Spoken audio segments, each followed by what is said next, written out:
तो आप सब लोगों का अधिक स्वागत है आज के इस कार्यक्रम में, और आप सब भक्तों का उत्साह और देख करके बहुत आनंद हुआ। जहाँ नेता अच्छे होते हैं वहाँ उनके अनुयायी भी अच्छे होते हैं। जैसे भगवान ने गीता में कहा है, यद्यत आचराति श्रेष्ठः तत्तद एव अतरो जनः सयत् प्रमाणात् कुरुतुः लोकस्तत् अनुवर्तते। जैसे जैसा श्रेष्ठ लोग कार्य करते हैं उनके अनुयायी भी उस बात का अनुगमन करते हैं। तुम्हारे प्रभु जी इतना सुंदर प्रचार कर रहे हैं जिसके कारण वो आप सब भक्तों का उत्साह देखने पड़ता है।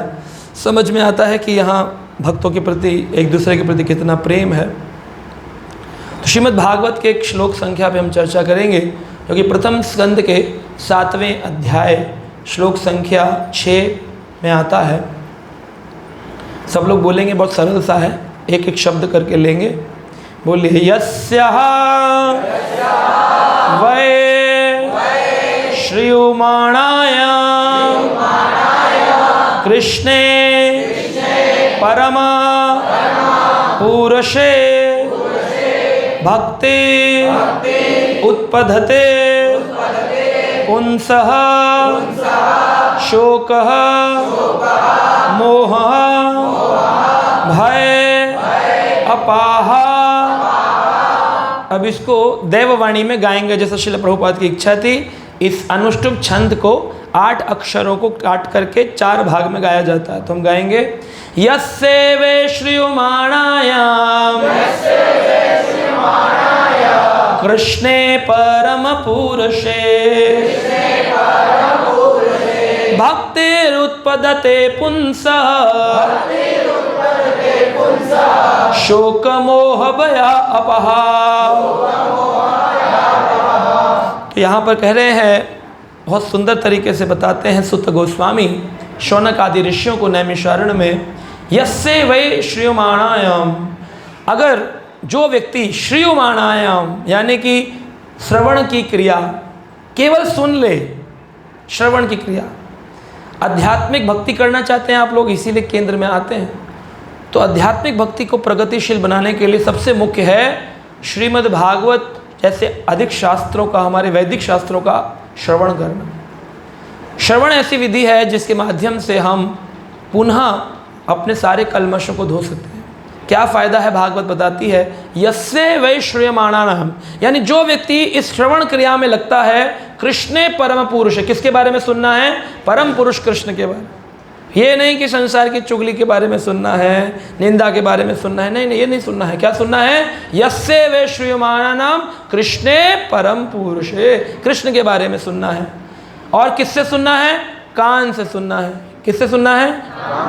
बोलना कम है और सुनना, इसलिए कान कितने हैं? मुंह कितना है? इसका मतलब भगवान क्या कह रहे हैं? सुनो ज़्यादा और बोलो हाँ। इसलिए हमारी सोसाइटी का नाम है इस कान। इस कान के माध्यम से ही भगवान के दर्शन होते हैं। आंखों से दर्शन नहीं होते। किससे होते हैं? इस कान के माध्यम से। इसीलिए इस कान संस्था पूरे विश्व में प्रसिद्ध है, क्योंकि इसी के माध्यम से लोग भक्ति समझ पा रहे हैं। अगर इस कान नहीं था तो कितने लोग भक्ति में जुड़े थे? नहीं जुड़े थे, क्योंकि केवल लोग जुड़े इस कान में श्रील प्रभुपाद जी के अधिक प्रयास, अथक प्रयास। तो जीवन में कभी कभी जब स्ट्रगल आता है तो हम देखते हैं कि भक्त टूट जाते हैं, उनका जो दिल है वो टूटता है कि हम कैसे करेंगे प्रचार, कैसे करेंगे प्रयास। जब भी आपका दिल टूटे प्रयास करने में, हमेशा एक बार मुड़ कर के अपने संस्थापक आचार्य के जीवन चरित्र को पढ़ लेना कि जीवन काल के 70 साल की अवस्था में जाकर के उनको प्रचार करने का मौका मिला। आज सोचो, हम सब का बड़ा सौभाग्य है कि कोई 20 पे जुड़ा, कोई 25 पे, कोई 30 पे, कोई 40 पे, कोई 15 पे, कोई जैसे भी, लेकिन 70 साल पर नहीं जुड़ रहे हैं। श्रील प्रभुपाद जी 22 साल की उम्र में आदेश प्राप्त किए और 70 साल की अवस्था तक इंतज़ार किए, कब मैं अपने गुरु की आज्ञा का पालन करूँगा। इसे कहते हैं शिष्य। 70 साल के।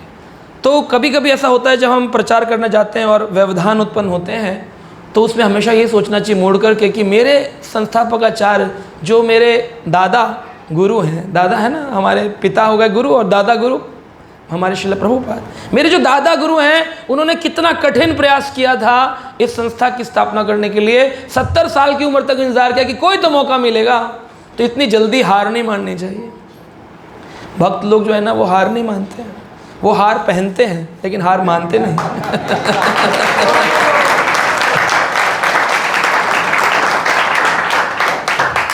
और जो व्यक्ति प्रयास करते रहते हैं, निश्चित है वैदिक शास्त्र में कहा गया है सत्यम परम विजयते, सत्य की विजय होती है और झूठ हमेशा हारता है। तो सत्य विजय होना बहुत अच्छी बात है। और ये कब हो सकता है? जब हम सत्यम परम धीमहि, भगवान श्री कृष्ण रूपी परम सत्य की सहारा लें, उनकी शरण में रहें। तो कहते हैं अगर कोई व्यक्ति श्रीमद् भागवत जैसे ग्रंथों का श्रवण करते हैं, भक्तिर उत्पददे पुंसाम, उस व्यक्ति के जीवन में भक्ति जागृत होती है केवल सुनने मात्र से। आप सोचें कि मैं दर्शन करूंगा, भगवान के 4 धाम यात्रा करूंगा, अच्छा है, लेकिन भक्ति का बीज नहीं मिलता है। आपको कर्म फल मिलेगा, सुख, आपको कर्म फल मिलेगा, पुण्य, लेकिन आपको भक्ति का बीज मिलेगा केवल और केवल श्री कृष्ण कथा सुनने से। जो सुनते हैं कृष्ण कथा, चली जाती है जीवन से व्यथा। तो इसलिए आप देखिए बहुत जगह पर ऐसा हुआ। जब सीता मैया दुख में अशोक वाटिका में बैठी थी, क्या कारण था दुख का? कौन बताएंगे? क्यों अशोक वाटिका में दुखी थी? क्यों अशोक वाटिका में सीता मैया दुखी थी? राम नहीं है, राम नहीं है, दुखी थी, राम नहीं है। तो जिसके जीवन में कृष्ण नहीं है, राम नहीं है, उसका जीवन दुखियारा जीवन है। और जिस व्यक्ति के जीवन में कृष्ण है, राम है, वो कभी दुखी नहीं हो सकता। दोनों चीज़ें एक जगह नहीं रह सकती हैं, अंधकार और उजाला। ऐसा कह सकते हैं, अरे बल्ब तो लगाए लेकिन कमरे में बड़ा अंधकार है, ऐसा हो सकता है? या तो लाइट रहेगी या तो अंधकार रहेगा, या तो कृष्ण रहेंगे या तो दुख रहेगा। भक्तों के जीवन में दुख नहीं रह सकता। हाँ, परेशानी हो सकती है, ऑब्स्टेकल हो सकते हैं, व्यवधान हो सकते हैं, लेकिन दुख कभी नहीं आता है, क्योंकि दुख मन के स्तर पर आता है और प्रॉब्लम्स शरीर के स्तर पर आती हैं। लेकिन जिसका मन सदैव कृष्ण चरणारविंदम, जिसका कृष्ण के चरणों में मन लगा है, उसको दुख छू भी नहीं सकता, कोई फर्क नहीं पड़ता। यश अपयश विधि हाथ, ये सब भगवान के हाथ में है। यश अपयश विधि हाथ, है ना। और भक्तों को उसी प्रकार से रहना चाहिए। जाए विधि राखे राम, ताए विधि रहिए, सीताराम सीताराम सीताराम। भजन करते रहो अपने। हानि लाभ यश अपयश सब ठाकुर जी ने निर्धारित किया है, और उसके कई कारण होते हैं ताकि हम पुनर् और जागृत हों। जैसे एक रबड़ की बॉल को लेकर के जमीन पे मारो तो क्या होता है? वापस आती है तेज गति से, और तेज गति से। आप ऐसे करेंगे तो आपने मान लो इतनी हाइट से नीचे फेंका तो आपकी ऊंची हाइट तक बॉल आती है, यानी जितने हाइट से फेंका गया उससे भी अधिक वो रिबाउंड करती है। तो एक भक्त को रबर बॉल जैसा होना चाहिए कि नीचे फेंका जाएगा तो वो उतनी तेज गति से और ऊपर भक्ति में आगे बढ़ेगा। उसको भक्ति में आगे बढ़ना चाहिए। भक्तिर उत्पदे पुंसाम, जो श्रवण करते रहेंगे निरंतर, उनको भक्ति का बीज प्राप्त होता है और जीवन से शोक मोह ये सब और भय अपाह खत्म होता है। शोक, शोक यानी कि लैमेंटेशन, दुखी होते रहना, परेशान होते रहना, हाय हाय हाय हाय, मेरी ये डिग्री नहीं मिली, मुझे ये नहीं मिला, मुझे वो नहीं मिला। कोरोना काल में ऐसे पढ़े पढ़े लिखे लोग जो कि एमडी हैं, एमएस हैं, डॉक्टर्स हैं, फ़ोन करते थे हमारे इस्कॉन द्वारका मंदिर में काउंसलिंग सर्विसेज में, और वो फ़ोन जब वो बोलते थे हम सुसाइड करने वाले हैं तो सीधा कॉल हमारे को बोला गया था कि भाई इधर मोड़ दो, प्रशांत मुकुंद प्रभु हैंडल करेंगे। तो मैंने कहा सारे मेरे पास ही क्यों, अगर एक आध मर गया पाप मुझे लग जाए। करे नहीं प्रभु जी आप करो करो। 1.5 घंटा 2 घंटा उसको, कोरोना में हम कहीं जा नहीं रहे थे, प्रचार तो उसी को प्रचार कर रहे होते थे। 1.5 घंटा कथा, 1.5 घंटा वो सुनता था और उस व्यक्ति ने अपने जीवन को छोड़ दिया कि मैं मरूंगा नहीं, अब मैं अपना भजन करूंगा। बड़े लिखे लोग शोक में डूबे हुए थे, लेकिन हरि कथा आते ही शोक समाप्त हो जाता, शोक समाप्त हो जाता है। सीता मैया जब दुखी बैठी थी, हनुमान जी गए और हनुमान जी देखा सीता जी दुखी हैं तो क्या कहा?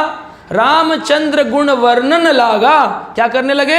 रामचंद्र गुण वर्णन लागा, सुनत ही सीता कर दुख भागा। सारे दुख भाग जाते हैं तुरंत सुनते ही। श्रवण, आप कभी भी परेशान हो ना, ऐसा नहीं कि मैं परेशान नहीं होता हूँ, ऐसा नहीं कि मैं को जैसे कोई आध्यात्मिक लोग से वैकुंठ से लाए और छोड़ दिया तो ही तकलीफ नहीं, नहीं। श्रील प्रभुपाद के भी जीवन में तकलीफें हैं।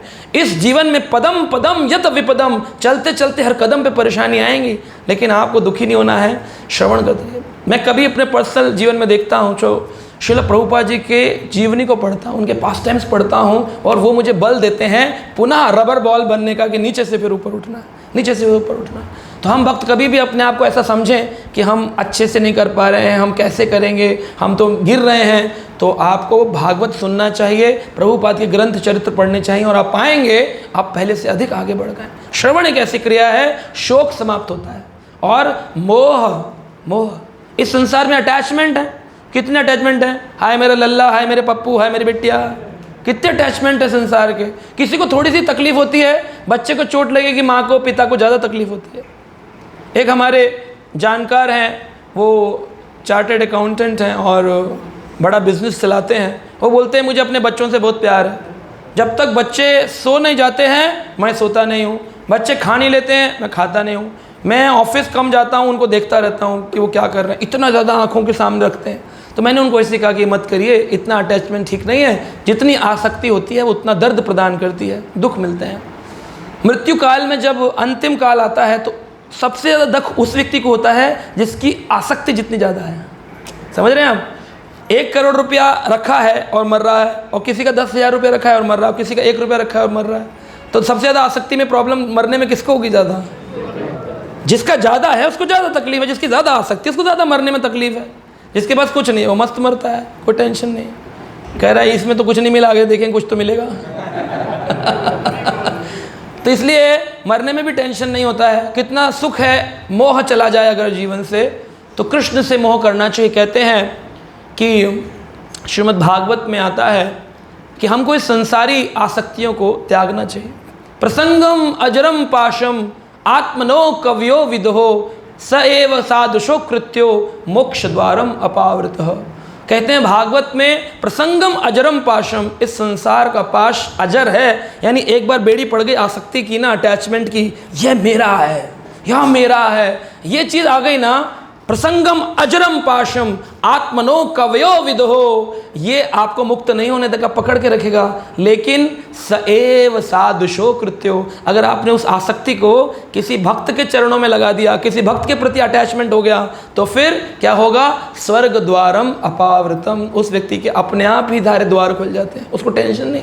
आपको अपनी आसक्ति संसार से निकालकर भक्तों के प्रति, भगवान के प्रति करनी, ग्रंथों के प्रति करनी, फिर आप देखेंगे अपने आप मोह समाप्त हो रहा है। और तीसरी चीज़ भागवत श्रवण से जाती है भय, डर नहीं लगता, मरने का डर समाप्त हो जाता है। इस संसार में सबसे ज़्यादा डर किसका लगता है? मरने। आपको लगता है कि नहीं लगता है? पक्का? कितने लोगों को नहीं लगता?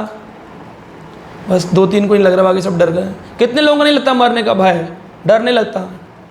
बस 5-6। तो माता जी मैं आपसे पूछता हूँ, अगर आपको सांप आपके ऊपर छोड़ा जाए तो आप क्या करेंगे? अरे ये बात तो अभी आपको अच्छी लग रही है क्योंकि पंखे में आराम से दरी पे बैठी हो। कुत्ता आपको काटने दौड़ेगा तो क्या करोगे? डंडा उठाओगे, पत्थर उठाओगे, कटवाओगे कि लाइक काट ले, नसीब में लिखा हुआ था ले काट ले। काटने से डर जाते हैं, भय तो बहुत भयानक है, भय बहुत भयानक है। जब कोरोना काल आया तो कोरोना एक गांव में घुस गया लोगों को मारने के लिए। तो एक व्यक्ति यात्री शहर जा रहा था, बोला तुम कौन हो इतने भयानक स्वरूप के? कहता है मैं कोरोना हूँ। कह रहा है तो हमारे गांव में क्या कर रहे हो? कह रहे यहाँ मारने आया हूँ। कह रहे कितने लोगों को मारोगे? कह रहे 500 को। कह रहे अच्छा चलो ठीक है, मैं तो बाहर जा रहा हूँ, देखा जाएगा। चला गया, लौट कर आ रहा था, कोरोना बाहर जा रहा था, अखबार बिक रहा था, उसने अखबार देखा, अखबार में लिखा था इस गाँव में 3000 लोग मारे गए। तो कोरोना से कहता है तुम भी झूठ बोलते हो, हम समझते थे खाली मनुष्य झूठ बोलते हैं, तुम भी झूठ बोलते हो। कह रहा क्या झूठ बोला? कहा देखो 500 बोलकर गए थे, 3000 लोग मार दिए। कह रहे नहीं मैंने तो 500 ही मारे, 2500 तो भय से मर गए। तो भय जो है ना ये खतरनाक है। Fear, FEAR, fear, false evidences appears real, जो है नहीं वह लगता है, यही फियर है, यही भय है। मैं मर जाऊंगा, आप मर ही नहीं सकते हो। आप मर सकते हो, कैसे मरोगे? आप तो आत्मा हो। कितने लोग मानते हैं हम आत्मा है? वेरी नाइस, ठीक है, सब आत्मा है। आप में से कितने लोग हैं जिनका वज़न 60 किलो से ऊपर है? कह दो सब आत्माओं को 60 किलो से ऊपर वजन। तो आपने सेंटेंस नहीं सुना, आप आत्मा हो ये मानते हो? आपने कहा मानते हैं। मैंने कहा 60 किलो से ऊपर किसका वजन? आपने हाथ खड़ा, क्योंकि आप मानते नहीं हो, आप केवल जानते हो, मानते नहीं। जिस दिन मानने लग गए उस दिन भय खत्म हो जाएगा। कुत्ता काटे, बिल्ली काटे, कोई गाली देना सामने, ए गधे, आप कहोगे हरे कृष्णा, क्योंकि आप तो आत्मा, उसने आपको देखा ही नहीं, तो फिर आपको कोई भय नहीं, कोई डर नहीं, कोई टेंशन नहीं, कोई स्ट्रेस नहीं। हमारा मुंह क्यों लटक जाता है? क्योंकि हम अपने को क्या मानते हैं? शरीर। बोलते हैं हम आत्मा है, लेकिन हम मानते शरीर। जिस दिन समझ गए सारा खत्म खेल, है ना। एक बार एक बहुत बड़े आचार्य थे, वो गंगा जी में स्नान करने गए, तो मुसलमान लोगों ने कहा ये बहुत ज़्यादा बनता है आजकल, प्रचार करता है यहाँ पर।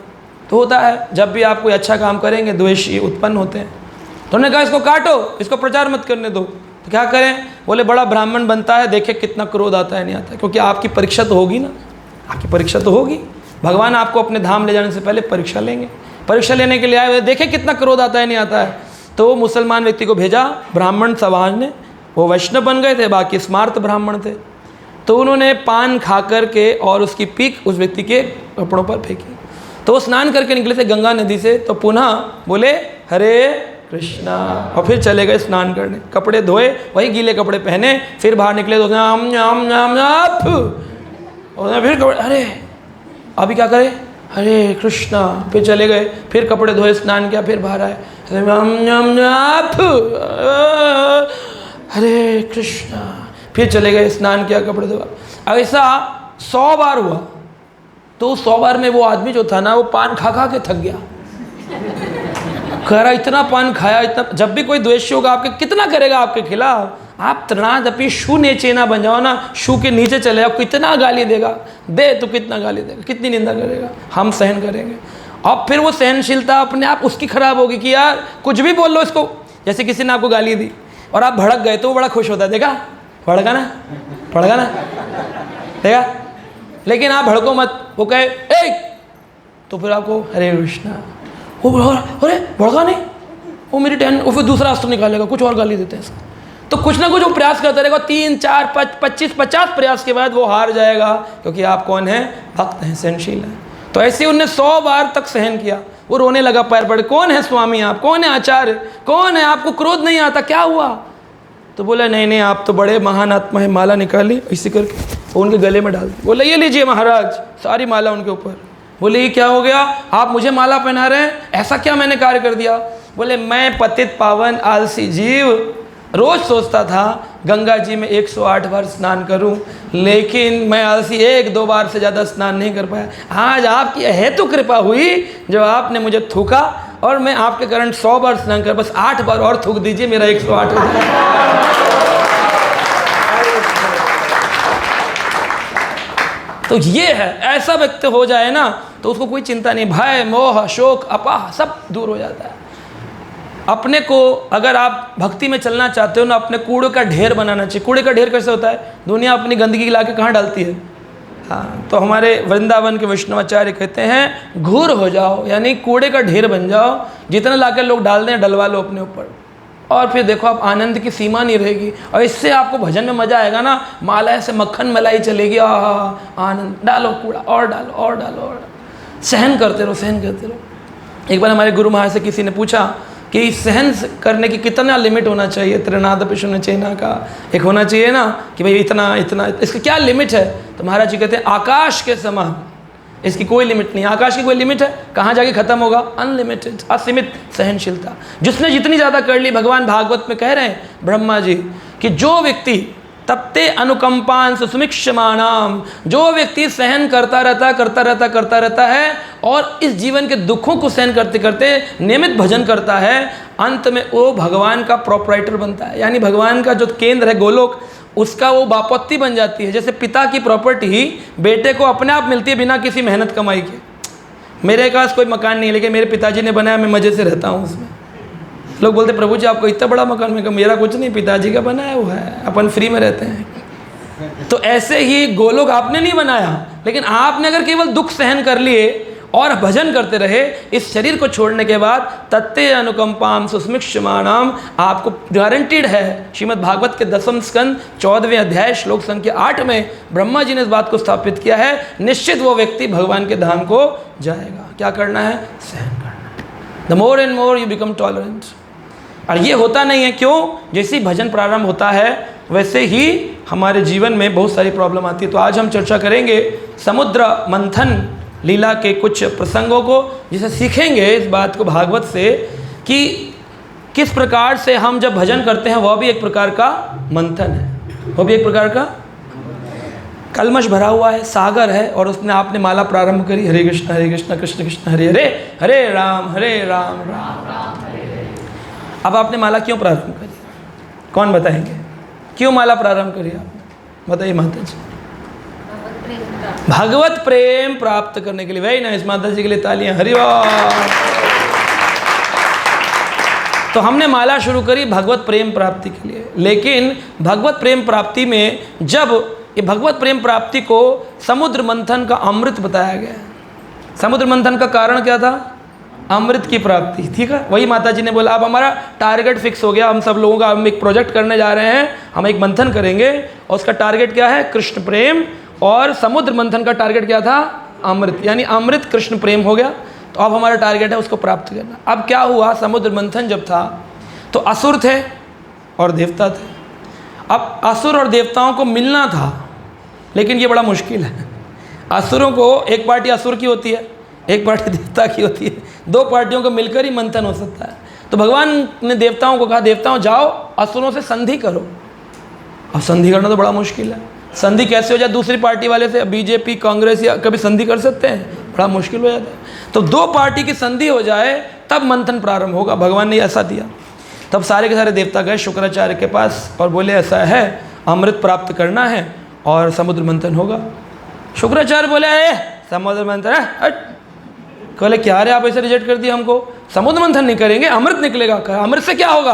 बोले आप पुनर्जीवन प्राप्त कर सकते हैं अमृत पाकर, अमृत, वो कभी मरेगा नहीं आदमी।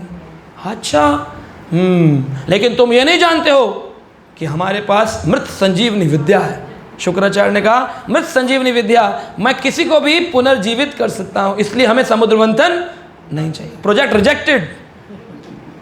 फिर देवताओं ने बुद्धि लगाई। देवताओं में से इंद्र कहते हैं, शुक्राचार्य गुरुवर, एक बात तो है, आप बड़े बुद्धिमान हैं, आप ये नहीं करें, लेकिन आप एक बात भूल गए, अगर कभी किसी काल क्रम में देव असुर संग्राम में आप ही मारे गए तो फिर क्या होगा? शुक्राचार्य बोले बात तो ठीक है, मैं मर गया तो कौन जीवित करेगा? अमृत तो चाहिए, रख लेते हैं फ्रिज में ला करके, जब जरूरत पड़ेगी निकाल लेंगे। तो इसलिए समुद्र मंथन के लिए संधि कर दी। अब समुद्र मंथन जब प्रारंभ हुआ तो समुद्र कहाँ मंथन हुआ? क्षीर सागर में। क्षीर सागर का मतलब दूध का सागर, वो हमारा लवण सागर नहीं, नमक का सागर। क्षीर सागर यानी दूध का सागर। अब दूध के सागर में मंथन प्रारंभ हुआ। तो मैं एक बार बता रहा था समुद्र मंथन ऐसे प्रारंभ हुआ। तो भक्त कहता है प्रभु जी दूध का मंथन हुआ होगा तो फिर तो लस्सी बन गई होगी। मैंने कहा अभी तक तो नहीं बनी, अगली बार बनेगी तो आपको दे देंगे। तो भक्त ऐसे ऐसे प्रश्न पूछते हैं अपनी मनोकल्पित धारणाओं से। समुद्र मंथन प्रारंभ करने के लिए बोले मंथन कैसे होगा? किसी भी दूध का मंथन करना हो तो एक रई चाहिए, एक रस्सी चाहिए, यशोदा मैया करती थी, और पकड़ने वाले चाहिए, दो छोर को पकड़ने वाले, टू साइडेड। तो उन्होंने कहा कैसे होगा? देवता बोले एक साइड हम पकड़ेंगे, एक साइड तुम पकड़ोगे। पकड़े किसको? रस्सी कहाँ से आए? तो भगवान के पास गए। भगवान बोले देखो नीचे जाओ और पाताल में वासुकी नाग का स्थान है, वासुकी नाग से बोलो। वासुकी नाग आए, बोले जी प्रभु जो सेवा। बोले तुम्हें रस्सी बनना है। बोले और चिथड़े होंगे उसका क्या? इधर से असुर खींचेंगे, इधर देवता खींचेंगे, वासुकी नाग ही तो हूँ, खींचेंगे तो चिथड़े नहीं हो जाएंगे। भगवान बोले चिंता मत करो, मेरा नाम है विष्णु। विष्णु मतलब विश्व के हर अणु में जो विराजमान है, इसलिए उनको कहते हैं Vishnu. And every atom, her atom के अंदर भगवान है, हर विश्व के अणु में है, कण कण में, इसलिए मेरा नाम विष्णु है। तुम चिंता मत करो, तुम्हारे शरीर के रोम रोम में विराजमान हो जाऊंगा।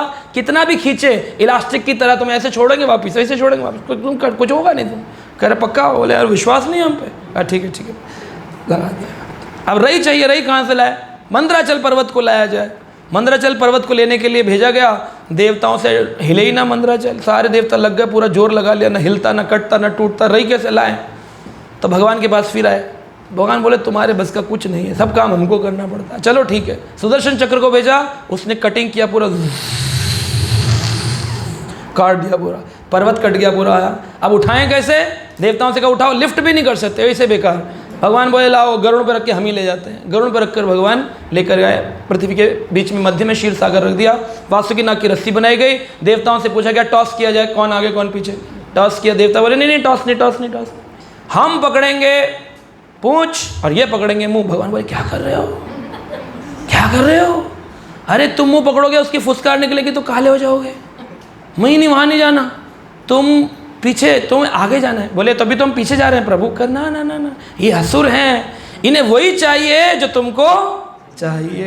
ये असुर है। असुर का क्या भाव है? जो तुझको चाहिए वही मुझको चाहिए। और इसलिए क्या करना चाहिए, वो चीज़ जो तुमको नहीं चाहिए वो तुम मांगो कि हमको ये चाहिए, तो वो चाहेंगे तो वो निकल जाएगी। तो ये थॉट रखा भगवान ने, कहा अच्छी कैसे करो। तो देवताओं से पूछा सुने क्या चाहिए तुमको? बोले हमको मुख चाहिए वासुकी का। असुर बोले ये नहीं हो सकता, मुख तुम ले लो और हम पूछ, हम पीछे, तुम आगे, हम मुख लेंगे। देवता बोले अच्छा है, हम यही चाहते थे। ले लिया और उन्होंने मुख पकड़ लिया। इधर देवताओं ने पकड़ा, रस्सी खींचने शुरू कर। अब खींचेंगे, बेचारे के पेट की जितनी गैस है, हवा सब तो बाहर निकलेगी, सब बाहर निकली ऐसे फुसकार से। तब से असुर काले हुए, पहले काले नहीं थे, पहले गोरे चिट्टे थे, तब वो काले हो गए। फुसकार खा खा के बेचारे ब्लैक हो गए। अब असुरों ने प्रारंभ किया जब समुद्र मंथन, तो मंदराचल ही बीच में गड्ढे में चला गया और हिलने डुलने लगा पूरा। और सारे देवता असुर चिल्लाए, अरे गिरा गिरा गिरा गिरा गिरा गिरा गिरा गिरा गिरा गिरा गिरा गिरा गिरा गिरा गिरा गिरा, सारे भाग गए, छुड़ गए। भगवान बोले तुमसे कुछ नहीं होने का है। अरे उठाओ उसको। बोले हमसे कहाँ उठता, तो हम आपके चरणों में आते, हमसे कुछ नहीं होता। भगवान बोले ठीक है, हम एक अवतार लेते हैं। भगवान ने अवतार लिया कच्छप अवतार। कछुए का अवतार लेके भगवान ने कहा मेरी पीठ पर मंदराचल धारण कराओ, मैं बेस बनूंगा तो ये जितना घिसोगे नीचे नहीं जाएगा। तब से भगवान की पीठ पर क्या हो गया, कछुए की पीठ पर आप देखते हो ना, ऐसे ऐसे गड्ढे गड्ढे चक्कत्ते पड़ जाते हैं। ये जब से रई घूमी ना वो समुद्र में, तब से कछुए ऐसे हो गए, वरना ऐसे नहीं थे कछुए पहले। भगवान ने कुर्म अवतार लिया, कछुए का अवतार लिया और फिर भगवान ने प्रारंभ किया। और ऊपर से रई को पकड़ना भी पड़ता है, जब आप ऐसे मिक्सी ग्राइंडर घुमाते हो तो ढक्कन ऊपर पड़ा। वरना एक बार एक माता जी बना रही थी, उन्हें ढक्कन पकड़ा नहीं था, जुर्र तो सारा उनके मुँह पर छाछ लस्सी, तो ऊपर से पकड़ना भी है। ठाकुर जी ऊपर से पकड़े भी हैं, नीचे से जकड़े भी हैं, इधर से घुमा भी रहे हैं, शक्ति भी दे रहे हैं, सारा काम भगवान कराते हैं। मूर्ख व्यक्ति को लगता है हम करता है, मूर्ख को क्या लगता है, हम कुछ नहीं करता है, हम कुछ नहीं करते। लोकनाथ स्वामी महाराज हमारे इस्कॉन के, तो महाराज जी बताते हैं जब वो पद यात्रा करते थे तो पद यात्रा में एक जगह से बैल लिए और दूसरी जगह छोड़ दिए, फिर दूसरी जगह से बैल लिए, फिर चले। पद यात्रा में कीर्तन करते हैं, गौर निताई बैठे रहते हैं और सब चलते हैं कीर्तन करते हुए, पुस्तक वितरण करते हुए। तो एक बार महाराज कहते हैं हम जा रहे थे और बैल थक गए, तो हम गांव में पहुंचे कि एक बैल दे दीजिए, लौट कर हम आपके बैल दे देंगे, हमारे बैल रख लो, थक गए, थोड़ा पानी पी लेंगे, खा लेंगे। तो कहते नहीं महाराज जी हमारे गाँव में बैल नहीं है। बोले फिर क्या मिलेगा, कोई तो पशु चाहिए खींचने के लिए रथ। अरे गधे हैं। तो कहा ठीक है गधे दे दो, खींच तो गधा भी सकता है, तो गधे पर लगा दिया। अब गधे जो थे ना वो चले ही ना, 200 मीटर 400 मीटर चलते हो फिर रुक जाते। तो क्यों रुक जा रहे हैं, तो फिर उसमें थॉट लगाना पड़ता है कि ऐसा क्या हो रहा है कि गधे चल नहीं रहे। तो पता चला कि गधे ये सोच रहे थे, गांव के लोग आके प्रणाम करते हैं तो गधे स्वीकार करने के लिए रुक जाते हैं, हाँ करो करो करो, थोड़ा ढंग से करो, हाँ हाँ हाँ करो करो। गधे प्रणाम किसको कर रहे थे, वो गौर निताई को। लेकिन हमें क्या, उसको गधे को क्या लग रहा था, ऐसे हमको लगता है कोई हमें प्रणाम करता है, वाह वाह वाह वाह प्रशांत मोहन प्रभु, वाह वाह वाह हरि बोल हरि बोल हरि बोल। हम कहते वाह वाह वाह अच्छा, थोड़ा और दंडवत करो और थोड़ा माइक लेकर तारीफ करो हमारी। एक्चुअली वो किसकी हो रही है, श्रील प्रभुपाद। प्रभुपाद ना होते तबे की होते, प्रभुपाद ना होते ना वो 70 साल की उम्र में अमेरिका जाते, ना वो तिलक लगाते, ना ये विश्व हरे कृष्णा बनता। आज तो गरीब गरीब भिखारी भी रोड पर मिलता है, ए बाबा हरे कृष्णा वाले दे दे, उसको भी पता है ये तिलक हरे कृष्णा का है। क्या ब्रांडिंग करी है श्रील प्रभुपाद जी ने। मैंने MBA किया है, कोई बड़ी से बड़ी कंपनी ऐसी ब्रांडिंग नहीं कर सकती जितनी ब्रांडिंग प्रभुपाद जी ने कर डाली।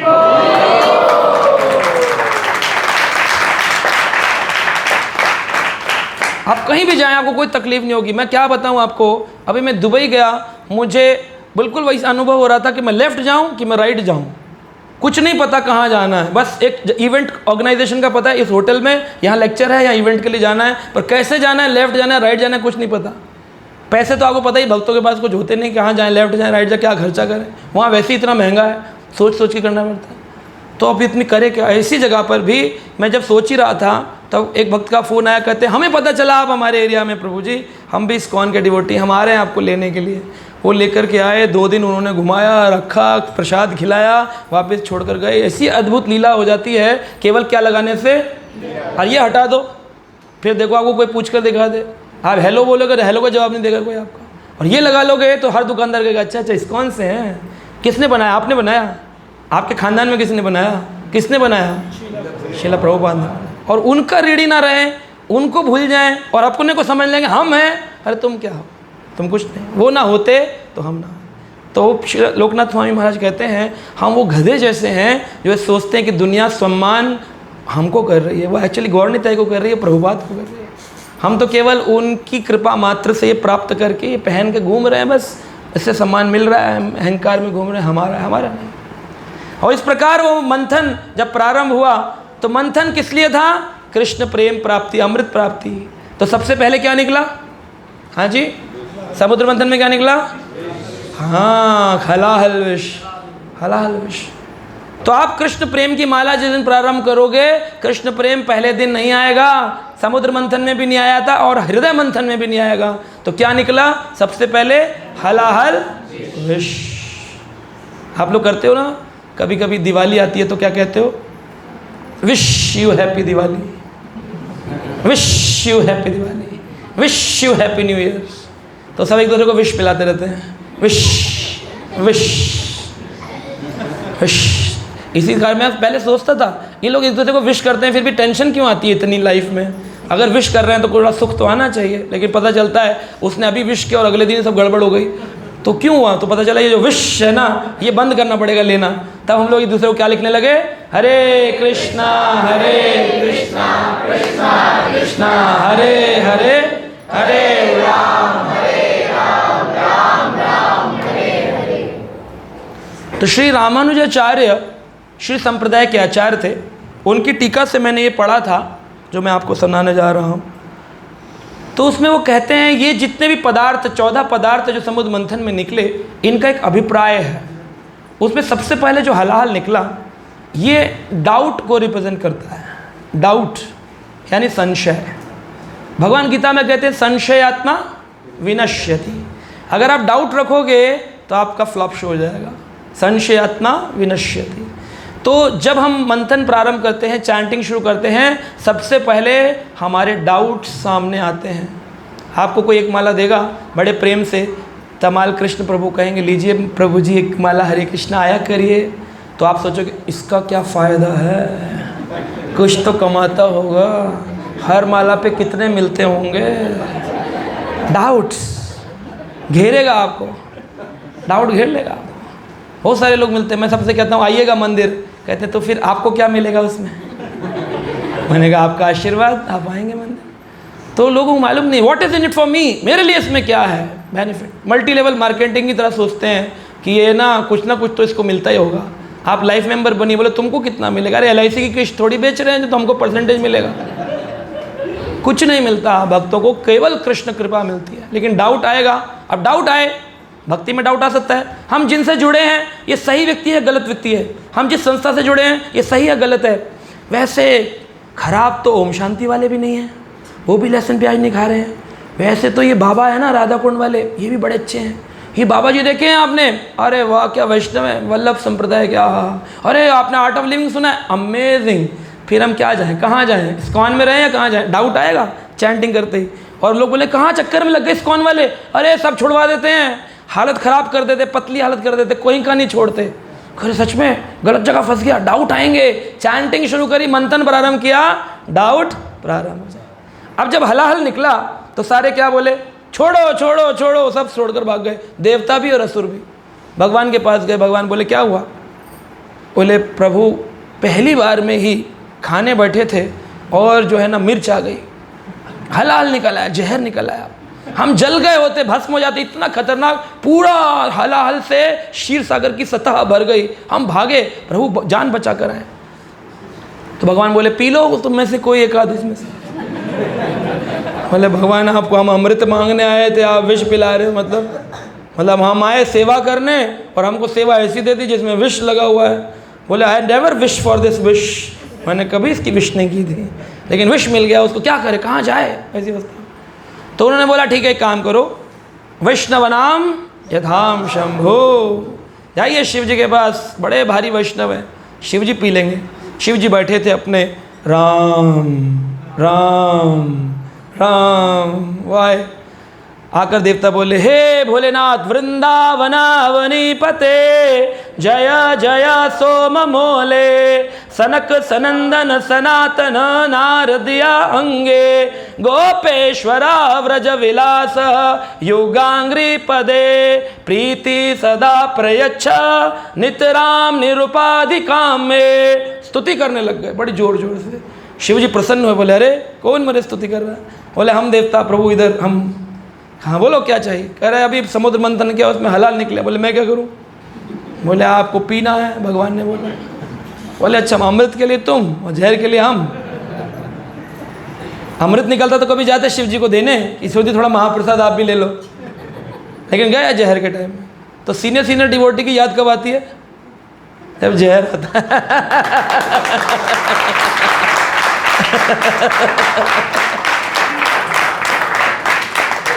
डाउट्स आते हैं तो फिर याद आती है। तो गए शिव जी के पास, शिव जी को बोले पार्वती को देख करके, पार्वती क्या प्लानिंग है, क्या किया जाए, छोड़ दिया जाए या ले लिया जाए? पार्वती कहती कैसी बात करते हैं, भगवान की सेवा मिली है उसका तिरस्कार कर देंगे, कितना अपराध होगा। आप तो श्री राम की सदा सेवा में रहते हैं, निरंतर निरंतर निरुपाधि के में, बिना उपाधि के कैलाश पर वैरागी के रूप में बैठे, कोई मकान नहीं चाहिए, कोई दुकान नहीं चाहिए, कोई मंदिर, कुछ नहीं चाहिए आपको। आप इतने उत्तम कैटेगरी के वैष्णव, आप कहाँ चक्करों में, पी लीजिए जा करके। और बोले मैं निकल लिया तो? पार्वती कहती सेवा में तो जाएंगे, सदा आपका स्मरण करेगी दुनिया। ऐसे शिव जी का तत्व ऐसा है कि कभी विनाश होता नहीं है, क्योंकि हरि से अभिन्न है हर। हरि के अंदर जब तमोगुण का विकार उत्पन्न करते हैं तो उन्हीं से हर। क्षीरम दधि विकार विशेष योगत, ब्रह्म संहिता में ब्रह्मा जी कहते हैं दूध में जैसे खटाई मिलाने से दही उत्पन्न होता है, ऐसे ही श्री कृष्ण में तमोगुण का विकार आ जाने से शिव जी प्रकट होते हैं। तो शिव में और हरि में कोई भेद नहीं है एक ही, लेकिन दही से दूध नहीं बन सकता, दूध से दही बन सकता है। इसलिए शिव जी से कृष्ण नहीं बन सकते, लेकिन कृष्ण से शिव जी अवतरण ले सकते हैं। तो इस प्रकार का भाव रख करके देवताओं ने कहा पीजिए पीजिए। तो पत्नी भी कह रही है, और धर्म पत्नी ऐसी होनी चाहिए तो धर्म के कार्यों से खींचे नहीं, उसको सपोर्ट करे, है ना। ये भी बोल सकती थी पार्वती, अरे तुम्हें क्या पड़ी है, रिजेक्ट कर दो, पिएंगे अपने आप, जलेंगे अपने आप, मरेंगे अपने आप, तुम रहो अपने कैलाश में, तुम्हें कौन सा ये स्वर्ग देने वाले। लेकिन पत्नी कैसी धर्मपरायण पत्नी है, इसलिए उसका नाम है धर्म का कार्य। तो शिव जी ने हलाहल का पान किया, जैसे ही पिया तो क्या हुआ, अब शरीर में उतरना चाहिए था लेकिन उनके कंठ में ही रुक गया। अब लोग बोलते कंठ में कैसे रुक गया, शिव जी ने रोक लिया। ऐसा कैसे रोक लिया? कहते हैं सदा उनकी जीवा पे क्या रहता है, राम राम। बोलिए एक बार राम राम। आवाज़ कहाँ से आ रही, चेक करके बताइए, यहाँ से आ रही है, यहाँ से आ रही, कहाँ से आ रही है, राम राम राम। तो टैग करो कहाँ से आ रही, यहाँ से आ रही है ना, हिल रहा है ना, राम। अरे तो यहाँ शब्द उच्चारित हो रहा था राम, और विस्फिरत है राम राम। तो यहाँ पर राम शब्द से क्या हो गया, रुक गया। यहाँ पर भगवान राम ने पूरी सतह बना के ब्लॉक कर दिया, ट्रैकिया जो है ना फूड पाइप, इसमें एक सतह बन गई और सारा जहर वहीं रुक गया। तो शिव जी का ये कला पूरा नीला पड़ गया। लोग तो तारीफ कर, नीलकंठ महादेव, नीलकंठ महादेव, नीलकंठ महादेव की जय। पार्वती ने कहा पिया आपने अद्भुत कार्य किया, लेकिन पतिदेव ये बताइए कि आपको थोड़ा सा भी विकृति नहीं आ रही, आपके चेहरा बड़ा प्रसन्न लग रहा है, जहर पी कैसे कैसे हो गया? तो बोले सच बताऊं तुम्हें? बोले हाँ। बोले अभी तक मेरे जीवन में केवल राम थे, जब विष आया तो क्या बन गया, विष और राम, विश्राम बन गया। अब जाकर मुझे आराम मिला है जब मैंने जब विष पिया। यानी जब हम संसार में लोगों की मदद करते हैं, उनकी प्रॉब्लम्स अपने सिर पर लेते हैं और भगवान का नाम उच्चारण करते रहते हैं, तब जाकर के सच्चा आराम मिलता है, विश्राम मिलता है। तो भक्तों को ऐसे करना चाहिए, अपने लिए जीवन नहीं जीना चाहिए, दूसरों के लिए जीवन जीना चाहिए, प्रचार करना चाहिए, अन्य लोगों के दुखों को अंगीकार करना चाहिए। चाहे आपको सुख मिले दुख मिले, लेकिन उसके दुखों को आपको लेना चाहिए। और जितना जितना आप उनके दुखों को लेते जाएंगे, उतना उतना आपको विश्राम मिलता जाएगा, उतना ज़्यादा विश्राम आपको मिलेगा। फिर मंथन पुनः प्रारंभ करने के लिए भगवान ने कहा जाइए। फिर मंथन प्रारंभ हुआ। अब जब मंथन प्रारंभ हुआ तो दूसरे नंबर पे क्या निकला? कामधेनु गाय। कामधेनु गाय निकल करके आई। अब संधि क्या हुई थी? आधा तुम लोगे, आधा हम लेंगे, और जो कोई नहीं लेगा उसे भगवान लेंगे। ऐसे तो हम लोग करते हैं, कुछ तेरा कुछ मेरा, जो बाकी बचा वो ठाकुर जी की सेवा में डोनेशन देंगे। सड़ा गला फटा नोट जो होता है, जो कहीं नहीं चलता, पेट्रोल पंप पर भी नहीं चलता, वो आकर के हुंडी बॉक्स में डाला जाता है। और तमाल प्रभु बेचारे देख देख कर रोते हैं कि कैसे चलेगा सेंटर, कैसे चलेगा सेंटर। एक बार एक लालची व्यक्ति था, बहुत पैसे वाला भी था, तो आकर के बैठा इसी सभा में। तो आरती की जब थाली घूमती है तो सब लोग पैसे चढ़ाते हैं। तो इसने रईस व्यक्ति ने पूरी जेब टटोली अपनी, सबसे छोटा नोट कौन सा है, 2000, 500 सब रिजेक्ट किए, 100 ये वो। फिर अंदर से फटा हुआ नोट निकाला जिस पर टेप लगी थी 10 रुपये का, निकाल कर आरती में चढ़ाया। तो पीछे से एक बैठा था जो उन्हीं के एरिया का थोड़ा गरीब व्यक्ति था, उसने 2000 का नोट चढ़ाया। इसने पलट कर देखा, कह रहा है क्या बात है, 2000 कहाँ से है, इतना दान क्या हो गया? कह नहीं जी हमारा कुछ नहीं है, वो तो आप जब 10 रुपये ढूंढ रहे थे तो आप ही का गिर गया था।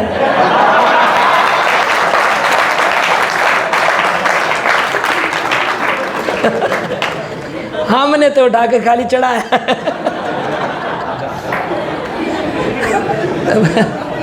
तो प्रकृति का नियम है, या तो खुद दे दो अपनी इच्छा स्वेच्छा से गौर निताई के चरणों में लाकर। आपको अपना घर बनाने से पहले या ISKCON Raipur base centre, preaching centre, नाम ये बनाने चाहिए, फिर घर बनाना चाहिए। लेकिन आप नहीं बनाओगे तो प्रकृति कुछ तो करेगी। आप कुछ निकालोगे 10 रुपये, 2000 कोई और चढ़ा देगा आपके। इसलिए बेहतर है अपनी इच्छा से चढ़ाओ तो प्रसन्नता रहेगी, हल्के रहोगे थोड़ा। तो इस प्रकार दूसरे में कामधेनु गाय निकली। कामधेनु गाय प्रतिनिधि करती है शुद्धता, प्योरिटी। यानी जब आप जप करेंगे तो सबसे पहले हलाहल रूपी डाउट्स आएंगे, और उन डाउट्स की क्लियरेंस के लिए किसके पास जाना है? प्योर डिवोटीज के पास जाना है, ताकि वो आपके डाउट्स क्लियर करें। डाउट लेकर के छोड़ना नहीं है संस्था को, डाउट्स क्लियर करके संस्था में रहना चाहिए। डाउट क्लियर करो, रहो संस्था। इससे उत्तम संसार में कुछ भी नहीं है। मेरे साथ ग्रुप में जुड़े हुए आर्ट ऑफ लिविंग के कम से कम 300-400 लोग हैं। कह रहे अपना टाइम वेस्ट करके आए, वहाँ पे हमने कोर्स किए कि बोले क्यों? बोले वहाँ पर आपको आर्ट ऑफ लिविंग सिखाया है ना, हम आपको आर्ट ऑफ लिविंग सिखाएंगे। इस संसार को छोड़ा कैसे जाए। लिविंग तो कोई भी सिखा देगा, कुत्ता बिल्ली सुअर सभी रह रहे हैं, इनको सबको आर्ट ऑफ लिविंग आता है। लिविंग सीखना थोड़ी होता है, लिविंग दिस वर्ल्ड सीखना होता है, कैसे छोड़ा जाए। पकड़ना तो बड़ा आसान है ना, छोटा छोटा बच्चा उसकी टॉफ़ी पकड़ना आता है उसको, कैसे जीना है। लेकिन छोड़ा कैसे जाए टॉफ़ी, वो सीखना है। लिविंग छोड़ें कैसे, ये सिखाता है इस्कॉन। आर्ट ऑफ लिविंग तो दुनिया सीख जाती है, लिविंग सिखाना है। इस संसार को जब छोड़ेंगे तब कितनी आसक्ति के साथ छोड़ेंगे, वो सिखाता है इस्कॉन। इस्कॉन से उत्तम शिला प्रभुपाद के ग्रंथों से ऊपर और कुछ नहीं है। मैंने सब कुछ पढ़ा है, मैं मस्जिद गया हूँ, मैं चर्च गया हूँ, मैं गुरुद्वारे गया हूँ, मैं अभी भी इंटरफेथ ऑर्गेनाइजेशंस में जाता हूँ। मुझे बुलाया जाता है जहाँ पर मल्टी फेथ, अलग अलग विश्वास के लोग इकट्ठे होते हैं। ओम शांति वाले भी हैं, मौलवी भी हैं, चर्च के क्रिश्चियंस भी, फादर भी हैं, हम भी हैं, निरंकारी भी हैं। तो एक बार मुझे बुलाया गया था, मैंने भगवत गीता के ऊपर पहले इधर कुछ दीदी बोली, फिर भैया बोले, फिर हम बोले। जब हम बोले तो फिर कोई नहीं बोला। तो फिर मेरे साथ में मस्जिद के मौलवी बैठे थे, मैंने उनसे कहा आप कुछ बोलिए। मैंने कृष्ण भगवान का शांति सूत्र बताया कि भोक्ता राम जगदभसाम सर्वलोकाम ऐश्वरम सुरधम सर्वभूतानाम ज्ञातपम शांति में गच्छति। 5वां अध्याय 29 नंबर श्लोक मैंने बोला। तो सुनता रहा, सब में सन्नाटा पड़ गया वहाँ पर। तो फिर उसके बाद मस्जिद वाले मौलवी जी से कहा आप कुछ बोलिए। वो कहते हैं गुरु जी ने जो कहा है वही कर लो, वही मस्जिद भी सिखाती है।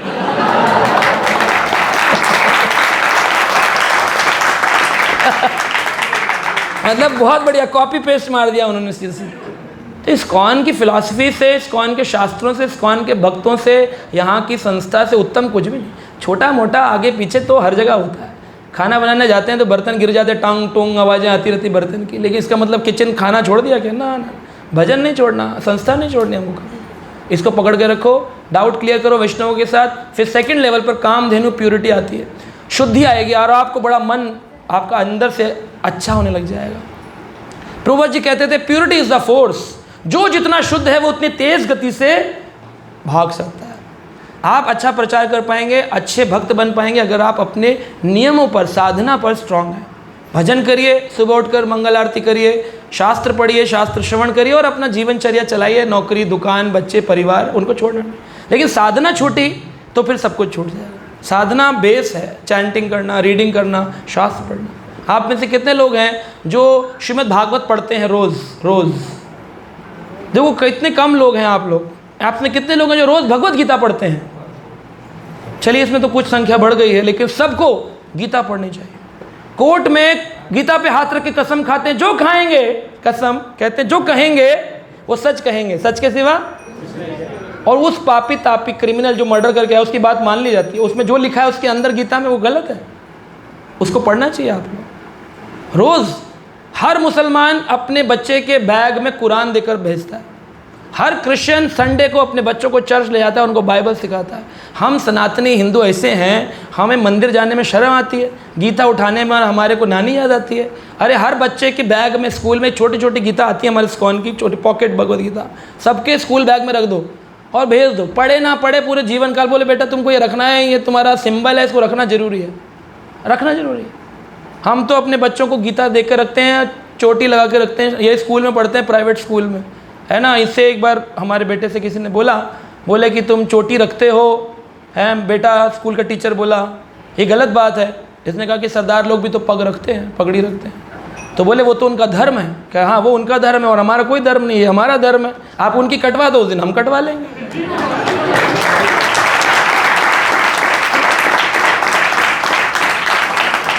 तो बच्चों को आप सनातनी बनाओ, सब बच्चों की चोटी रखो, कटवा दो सबके बाल। बच्चे नहीं रखवाएंगे, केरला स्टोरी फिर देखेंगे, कहेंगे हाय हाय हमारे बच्चों को कन्वर्जन हो गया, प्रभु जी क्या करें, कैसे करें। अरे आपने संस्कार दिए कि आप उनका बेस स्ट्रॉन्ग करो, उनको गीता पढ़ाओ। किस चीज़ में कमी है हमारे? गीता नहीं पढ़ सकते क्या? हम सेंटर पर आ रहे हैं फिर भी गीता नहीं पढ़ सकते? क्या इंतजार करो? तमाल प्रभु घर घर जाके गीता पढ़ाएं सबके, ट्यूशन दे तब जाके पढ़ेंगे। सबको ले लेना चाहिए 2-2 5-5 गीता, अपने पास रखो, परिवारों में बांटो, रिश्तेदारों में बांटो गीता और पढ़ो सब। देखो आप कैसे स्ट्रांग बन जाओगे, आपको कोई आपके बच्चों को हिला नहीं पाएगा अपने स्थान से। तो प्योरिटी इज द फोर्स, शुद्धता है गीता पढ़ना, भागवत पढ़ना, हरि नाम जपना, भक्तों की सेवा करना, विनम्र रहना। जब ये मंथन हुआ, शुद्धि रूपी कामधेनु निकल गई और वह प्राप्त हुई ऋषि मुनियों को। फिर उसके बाद में तीसरे नंबर पर सफ़ेद रंग का घोड़ा उग्र श्रवा निकला। और जो उश्रवा घोड़ा था ये प्रदान किया गया देवताओं को। तो ये उश्रवा जो घोड़ा है यह देता है डिटर्मिनेशन, दृढ़ता। जब भजन में पहले प्रॉब्लम्स आएंगी, डाउट आएंगे, फिर प्योरिटी आएगी और प्योरिटी के बाद दृढ़ता आएगी। फिर कोई व्यक्ति बोलेगा कि माला छोड़ दे, बोले प्राण जाए पर वचन न जाए, प्राण जाए पर। श्रील हरिदास ठाकुर हमारे आचार्य हुए, यवन खानदान में, मुसलमान खानदान में पैदा हुए, लेकिन उन्होंने हरे कृष्ण महामंत्र का निरंतर जप किया। काजी ने उनको 22 बाज़ारों में कोड़े मारे। 22 बाज़ारों में, बाज़ार समझते हैं लोग, अपनी इज्जत बेइज्जती सोचते हैं। अगर कोई आपको ऐसे कह दे हट, इतने में आपको बेइज्जती लग जाती है, आप छोड़ देते हो माला। 22 बाज़ारों में कोड़े मारे उनको। लेकिन उन्होंने क्या कहा? खंड खंड जाए देही, जाए यदि प्राण तबऊ तो ना बदने छड़े हरि नाम। मैं हरि नाम को नहीं छोड़ूंगा, चाहे शरीर के टुकड़े टुकड़े कर दो। तो क्या हुआ? जब महाप्रभु उनसे मिलने आए, श्री चैतन्य महाप्रभु, तो उन्होंने जब उन्हें गले लगाया तो हैरान हो गए। हरिदास ठाकुर कहते हैं प्रभु आपकी पीठ पर यह खून कैसा आ गया, आप कहाँ गिर गए, कहाँ चोट लगी? महाप्रभु कहते हैं जब काजी के यह लोग तुझे कोड़े मार रहे थे तब, क्योंकि तू लगातार निरंतर मेरा नाम ले रहा था, और जो मेरा नाम लेता है मैं उसका आलिंगन करके बैठा रहता हूँ, तो इसलिए कोड़े तुझको नहीं पड़ रहे थे, मेरी पीठ पर पड़ रहे। समझ रहे हैं? आपके प्रॉब्लम्स को भगवान अपने ऊपर ले लेंगे अगर आप नेगेटिवली चैंटिंग साधना डिटर्मिनेशन से करते हैं। ऐसा नहीं होना चाहिए कि थोड़ी सर्दी आई तो लोग कम होने लग गए, बोले ठंड ठंड आए दही जाए हरि नाम। थोड़ी सी ठंड का लग गई तो हरि नाम चला जाता है। लोग कहते हैं अब धूप में करेंगे मूंगफली खाने के बाद। ऐसा नहीं होना चाहिए। निरंतर अपना साधना पे दृढ़ता। ये कब आएगी? तीसरे लेवल पर। पहले क्या आया? डाउट, फिर क्या आया? प्योरिटी, फिर क्या आई? डिटर्मिनेशन। चौथे नंबर पर ऐरावत हाथी निकला, जिसे इंद्र ने स्वीकार किया। ऐरावत हाथी प्रतिनिधि करता है बुद्धि का, इंटेलिजेंस का। और भगवान कहते हैं तेषाम सतत युक्तानाम भजताम प्रीतिपूर्वकम ददामि बुद्धि योगम तम ये नमा उपयन्ति। मुझ तक आने का रास्ता मैं उसी को देता हूँ, तेषाम सतत युक्ता नाम, जो सतत रूप से, सतत यानी कॉन्टिन्यूसली चैंटिंग करता है, भगवत सेवा में लगता है, भगवत नाम लेता है, उसको ददामी बुद्धि युगम तम, उससे मैं बुद्धि प्रदान करता हूँ, इंटेलिजेंस देता हूँ। तो आपकी बुद्धि शार्प हो जाएगी, क्या करना है क्या नहीं फिर पूछना नहीं पड़ेगा, आपको स्वतः भगवान आदेश मिलेगा हृदय से, और आप समझ जाएंगे क्या करने योग्य है क्या नहीं करना। फिर नहीं पूछना पड़ेगा प्रभु जी शादी में जाएं, अगर कोई प्यार से प्याज वाला परांठा खिलाए तो खाएं नहीं खाएं, फिर नहीं पूछना पड़ेगा। फिर आपकी बुद्धि कुशाग्र हो जाएगी, फिर आपको पता होगा क्या खाने योग्य है क्या नहीं खाना। अगर आप संसारी भोजन करते रहेंगे तो फिर क्या होगा, वो संसारी चित्र आपके मस्तिष्क में चलते रहेंगे। हमारे बॉम्बे में एक प्रभु जी बता रहे थे, बोले मैं एक घर में प्रोग्राम करने गया और उनके घर में जो कुक थी वो मेड सर्वेंट खाना बनाती थी।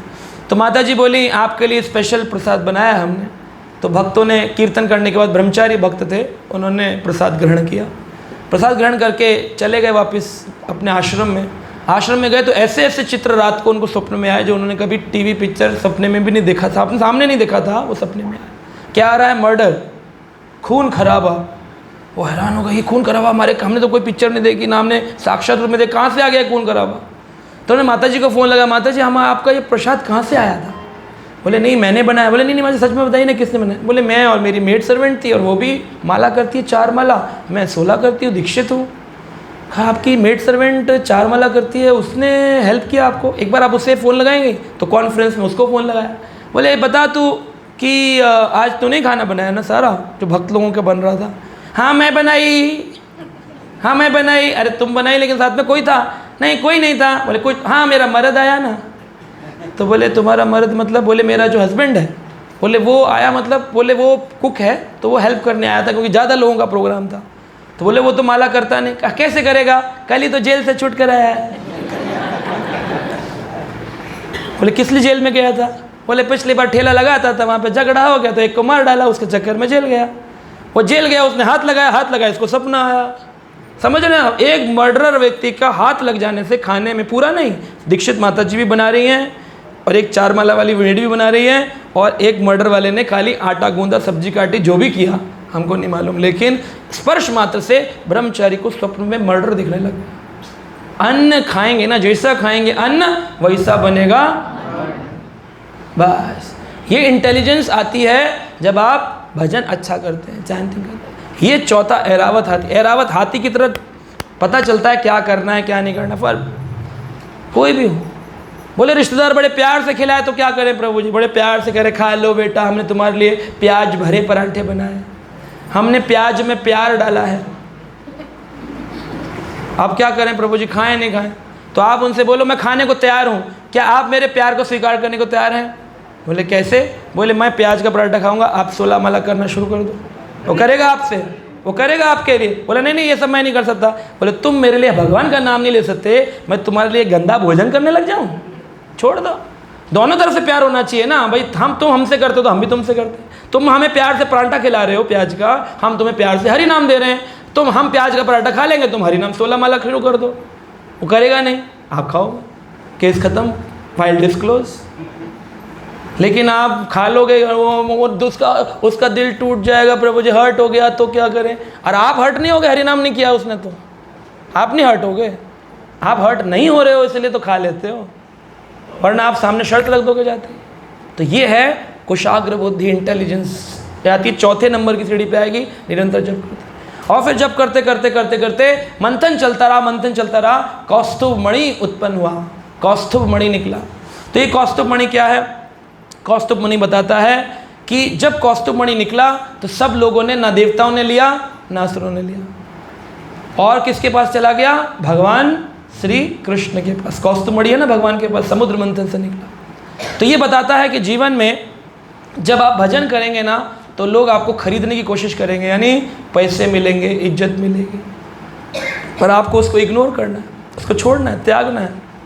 और जितनी जल्दी आप चीज़ों को त्याग सकेंगे उतना आगे बढ़ेंगे। जैसे एक छोटा सा बच्चा है, पलने में सो रहा है और उसको रोने लगता है, माँ माँ, तो माँ दौड़ी दौड़ी आती, कहती रो रहा है रो रहा है रो रहा है। तो क्या करती है? खाना बना रही है, आटा लगा हुआ है यहाँ तक, अभी रोने लगा इस टाइम, तो क्या करती है? एक छुनछुना पकड़ा देती है, वो छिन छिन छिन छिन छिन खेलता रहता है। फिर माँ चली जाती है, अपना आधा काम करती, फिर वहाँ फिर आती है, दूध की बोतल मुँह में लगाती, दूध, फिर चली जाती है, फिर काम करती है, फिर वहाँ फिर वो सिर के ऊपर घुमाने वाला लगा दिया, टक टक टक टक घूमता रहता है। बच्चा उसको देखता रहता है, इसे घुमा देती है उसको, फिर रोने लगता है, फिर वो देती है छुंचना, हाँ, दूध देती है, हाँ, फिर वो चंचन, हाँ, उसको भी हाथ मारता है, पैर मारता है। तो फिर क्या करती है माँ? गोदी में लेकर हाँ वो चुप कराती है। तो श्री कृष्ण भी इंतजार करते हैं। जब आप माला प्रारंभ करते हो, रोते हो हरे कृष्णा कृष्ण कृष्णा हरे हरे, हरे राम राम राम हरे हरे। जब आप रोते हो तो ठाकुर जी आपको छुनछुना देंगे। सबसे पहले ये ले तेरा सम्मान, कहेंगे अरे क्या डिवोटी हैं प्रभु जी, very amazing devotee, amazing, very amazing. तो फिर क्या होगा? ये छुनछुना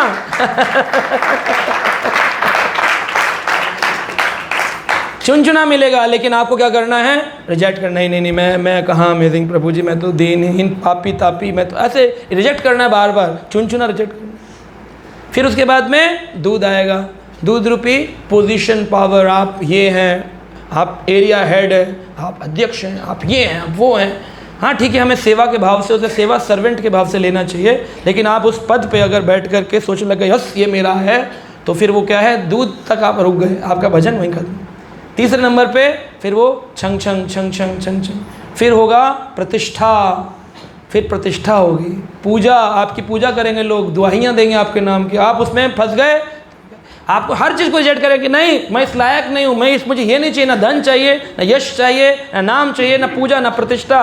तब फिर रोएंगे हरे कृष्णा कृष्णा कृष्णा हरे हरे, हरे राम राम राम हरे हरे।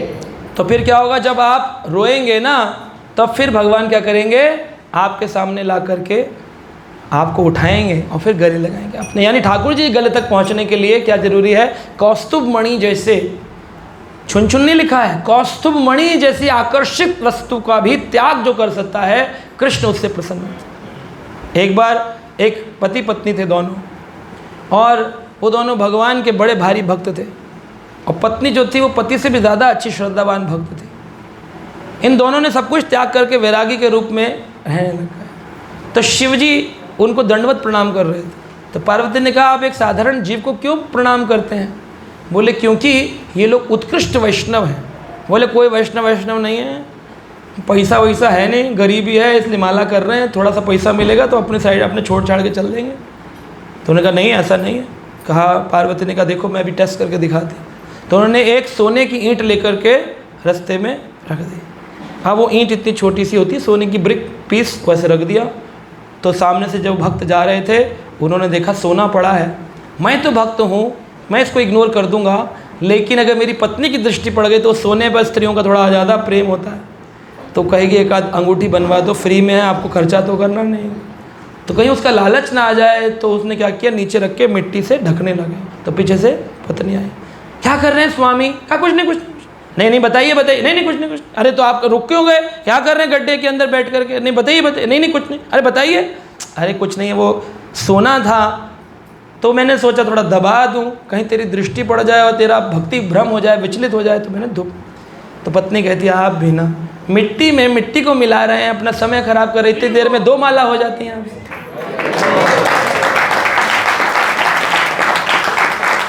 मिट्टी में मिट्टी को मिला रहे हैं। सोने को क्या कहा पत्नी ने? मिट्टी। ये है रिजेक्शन, कुछ नहीं चाहिए, है सब चीज़ें संसार की। तब जाकर के ठाकुर जी को लगता है हाँ अब इसको उठाना चाहिए, लगाना चाहिए। उसके बाद में क्या निकला? अप्सराएं निकली, रंभा जैसी अप्सराएं निकली, जो कि आकर्षण है संसार का, लालच, धन, यह सब।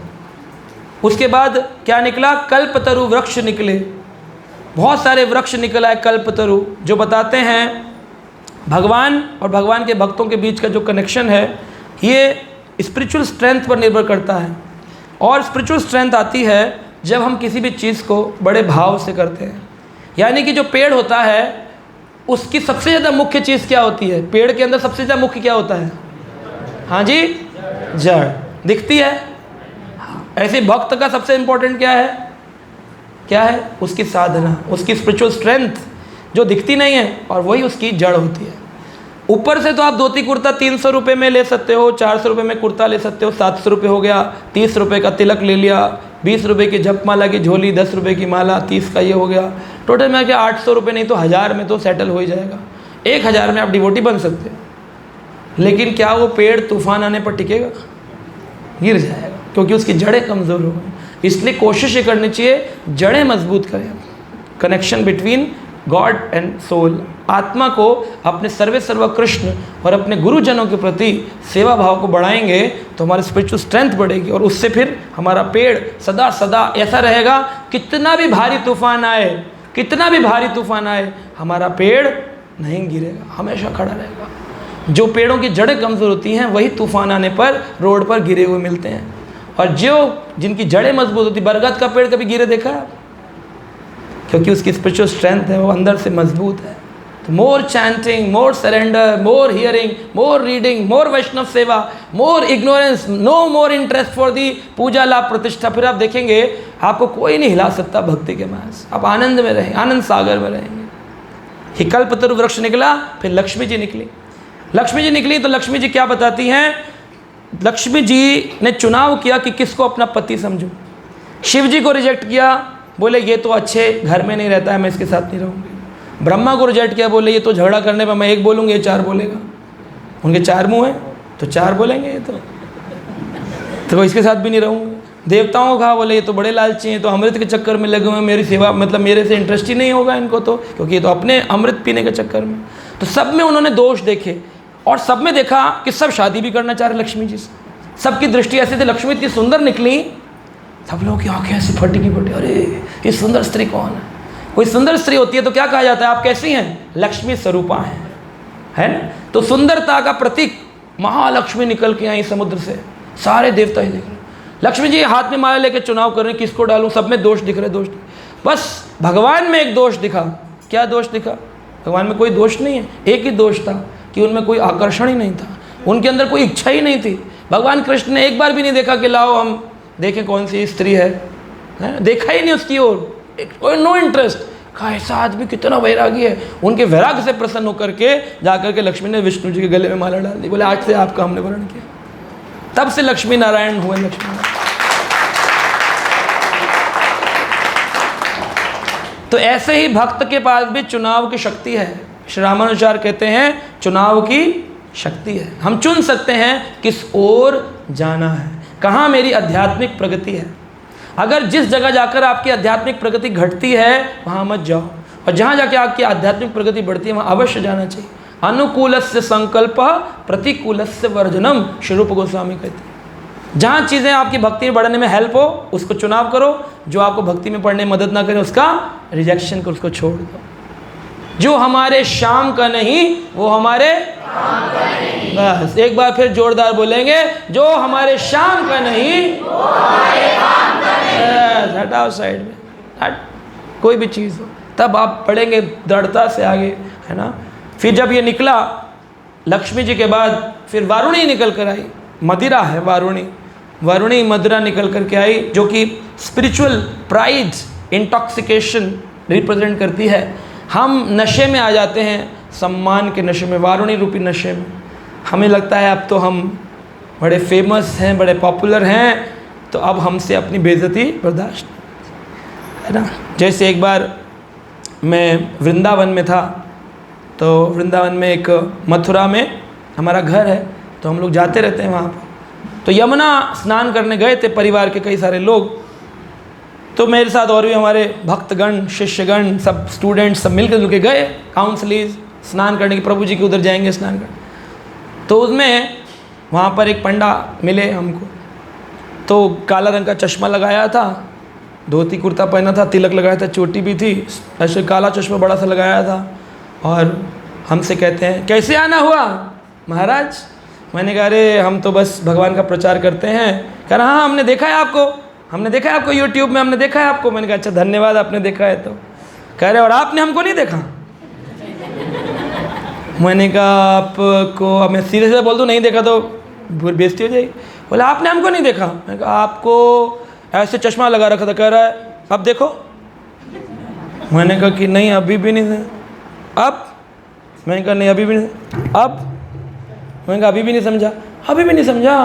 अरे इस बार की रामलीला में हनुमान हम ही थे दिल्ली में। मैंने कहा माफ़ करिएगा मैं रामलीला देखने नहीं जा पाया दिल्ली में, क्योंकि हम लोग अपने कार्यक्रम में। अच्छा अच्छा अच्छा देखिएगा रिले हुआ है उसका डायरेक्ट टीवी पे, हमको पहचान लीजिए हम ही थे हनुमान। मैं कहा मेकअप वेकअप रहा होगा। हाँ हाँ अब देखिएगा हम ही थे। तो व्यक्ति अपनी जो है ना बता ये मद है कि मुझे पहचानो, अरे दीवानो मैं हूँ कौन, मैं हूँ कौन, पहचानो। अगर आप अच्छा काम करेंगे ना आपकी अच्छाई दुनिया में चली जाएगी। आप बताइए मीराबाई के टाइम में इंस्टाग्राम था? आप जानते हैं कि नहीं? सूरदास के टाइम में यूट्यूब था? आप जानते हैं कि नहीं? कैसे जानते हैं?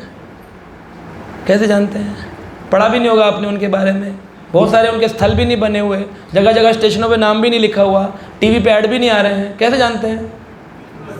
हाँ जी, हाँ जी, अरे कृष्ण भक्त तो बहुत सारे हुए, कईयों के नहीं जानते हैं आप। क्यों जानते हैं इनका नाम? क्योंकि इनकी जो भक्ति की खुशबू है ना वो अपने आप बहती है। आप अगर इस कमरे में इत्र लगा दें, यहाँ पर परफ्यूम भगवान को कृष्ण के चरणों में सुबह मंगल और दर्शन आरती में, तो उसकी खुशबू पूरे वातावरण में अपने आप फैल जाती है कि नहीं? फैलती है कि नहीं? तो अगर आप भगवान कृष्ण के भक्त बनते हैं, उनके चरणों में जाते हैं, शुद्ध भक्ति करते हैं, तो आपकी खुशबू ऑटोमेटिकली पूरे विश्व में फैल जाती है। किसी सोशल मीडिया की ज़रूरत नहीं पड़ती, कोई सोशल मीडिया की ज़रूरत नहीं पड़ती है। लेकिन आज का कंपटीशन का दौर है, प्रचार करना है, इस माध्यम से हम लोग उसका इस्तेमाल करते हैं सेवा के लिए। लेकिन अगर शुद्ध भक्ति है हो जाए ना तो ज़रूरत ही नहीं पड़ती, अपने आप दुनिया जानती होती है कि ऐसे ऐसे भक्त हैं, उनसे मिलने के लिए दुनिया आएगी, अपनी भीड़ लग जाएगी इतनी सारी। कहाँ है वो शुद्ध भक्त, मिलना चाहते हैं, ये प्रकृति अपने आप अरेंज कर देगी। तो हम उस पर समय लगाने से ज़्यादा अपनी भक्ति पर समय लगाएं, ऑटोमेटिकली ब्रांडिंग हो जाएगी आपकी, ऑटोमेटिकली। अगर आप अच्छा जप करते हैं ना तो भगवान की ब्रांडिंग सोशल मीडिया से बड़ा और कोई सोशल मीडिया नहीं है। वो एकदम से सबके हृदय में सीसीटीवी लगाए, सबके हृदय में डाल देंगे, कल से बस प्रशांत मुकुंद प्रभु को सुनो। अब आप चाहोगे कुछ और सुनो तो अंदर से तो आवाज़ आ रही है, सुनना पड़ेगा। अंदर से भगवान तमाल कृष्ण प्रभु को सुनो, चेंज कर देंगे, फिर क्या करोगे? तो हम अगर भक्ति कर लें तो ऑटोमेटिकली सबका हृदय चेंज हो जाए। ये करना चाहिए हमको। ये स्पिरिचुअल जो वर्णी है ना, आध्यात्मिक मदिरा मद, इसको त्याग करके सेवा भाव से हमें चलना चाहिए। और इसके बाद अंत में शंख निकल कर आया, और शंख बताता है कि जब व्यक्ति इस तरह रिजेक्ट कर देता है मद पूजा लाभ प्रतिष्ठा को भी, तो उसकी विजय घोषित होती है, विक्ट्री हो जाती है। शंख शंख ध्वनि होती है, हरि बोल, विजय हो गई, शंख निकल आया, शंख ध्वनि हुई, सारे देवता बड़े प्रसन्न हुए। फिर अंदर से समुद्र से चंद्रमा निकल कर आया। चंद्रमा बताते हैं कि जब विजय होती है, आदमी माया पर विजय प्राप्त कर लेता है, उसका मन शांत हो जाता है, संसार से वृत्ति खत्म हो जाती है, तो पूरा का पूरा शांत चित्त होता है, चेहरे पर एक खुशी रहेगी, हमेशा smiling. Chant Hare Krishna and be, और हम chant Hare Krishna and be sad, Hare Krishna Hare Krishna. आप क्या करते हैं? हम माला करते हैं, हरे कृष्णा। आप भी करिए, खुशी मिलती है इससे, बहुत बहुत खुशी। अरे तू खुश नहीं हुआ आज तक, हम कैसे खुश होंगे? कैसे प्रचार होगा? Chant Hare Krishna and be Hare Krishna Krishna Krishna Hare Hare, Hare Ram Ram Ram Hare Hare. बस ये रखना है। यह विक्ट्री है, यह चंद्रमा रूपी शीतलता है। पुनः सबके मुखारविंद पर शीतलता छा जाएगी। और फिर अंदर से सारंग नामक धनुष निकल कर आया, जो कि बताता है कि अगर कोई व्यक्ति आपकी इस सिद्धांतों को काटने की कोशिश करे जो श्रील प्रभुपाद ने दिए हैं, कोई भी हो, सिद्धांतों के विपरीत चल रहा हो, तो सारंग धनुष इस बात को बताता है। अब व्यक्ति भजन करने से इस स्तर पर आता है कि वो किसी भी सिद्धांत को जो भगवान के विरुद्ध हैं उनको आसानी से काट सकता है। सारंग से सिद्धांत कट जाते हैं, फिर उसके सामने कोई नहीं खड़ा हो सकता उसके सिद्धांतों पे, क्योंकि वो श्रील प्रभुपाद का पक्का अनुयायी बन गया है। उसके स्ट्रॉन्ग सिद्धांत हैं, सारंग मिल गया उसको। और फिर इस प्रकार से करते करते अंत में धन्वंतरी भगवान, धनतेरस दीपावली से पहले आती है, उसका धन से कोई लेना देना नहीं होता, लेकिन धन्वंतरी भगवान प्रकट हुए तो इसलिए उसका नाम धनतेरस पड़ा। धन्वंतरी भगवान लेकर के क्या आए थे? अमृत कलश। तो ये जो अमृत कलश है, इसमें कलश है और अमृत है, ये दो चीज़ें अलग अलग हैं। कलश जो है ये है रियलाइजेशन ऑफ सेल्फ, यानी आत्म साक्षात्कार। इतनी सब प्रोसेस करने के बाद अंत में क्या आएगा? आत्म साक्षात्कार, यानी कलश मिल गया, अभी अमृत नहीं मिला। जब कलश मिला, निकल कर आया धन्वंतरी से, असुर लेकर के भाग गए, देवताओं को अमृत नहीं मिला। तो ये मत सोचिए कि आत्म साक्षात्कार हो गया तो आपने विजय कर ली, नहीं, कभी भी असुर अभी भी और छीन कर भाग सकते हैं। तो वेट करना है, भगवान की प्रार्थना जारी रखनी है। और उन्होंने अपनी प्रार्थना जारी रखी, तब भगवान ने मोहिनी अवतार लेकर उस कलश को असुरों से छीना और देवताओं को पान कराया। तो ये अमृत है, इसको कहते हैं भगवत प्रेम। क्या कहते हैं? जब तक भगवत प्रेम न मिल जाए तब तक इस प्रार्थना, इस सिद्धांत, इस जप, इस साधना, ये सेंटर, ये भजन, ये नहीं छोड़ना है, कुछ नहीं छोड़ना है हमको। इसको दृढ़ता से पकड़ कर रखना है। अगर आपका लक्ष्य अमृत है, आप हलाल देखकर भागने वाले हैं, तो फिर हम कुछ नहीं कर सकते, फिर हम कुछ नहीं कर सकते। हलाल तो आएगा जीवन में, सबके आता है। चैंटिंग शुरू करेंगे, सबसे पहले वही चीज़ें आएंगी जिन्हें आप भूलना चाहते हैं। वो दिमाग में उमड़ उमड़ के आएंगी, प्रभु जी 20 साल पहले गलती हुई थी, वो भी आ रही दिमाग में, क्या करें? क्योंकि सतह पर बैठ गई थी। आपने झाड़ू लगाना शुरू किया तो उड़ेगी धूल, उड़ी उड़ी धूल मेरे मस्तक तक आए, ऊपर आएगी उड़कर धूल, ऊपर आएगी, चढ़ जाएगी दिमाग में, घूमेगा मन के अंदर। तो क्या करना है? रुकना नहीं, झाड़ू लगाते रहना है, लगाते रहना है। एक समय पर खिड़की से बाहर निकल जाएगी सारी, और फिर ये सारे सिद्धांत आएंगे और अंत में अमृत कृष्ण प्रेम की प्राप्ति होगी। ठीक है? हरे कृष्णा।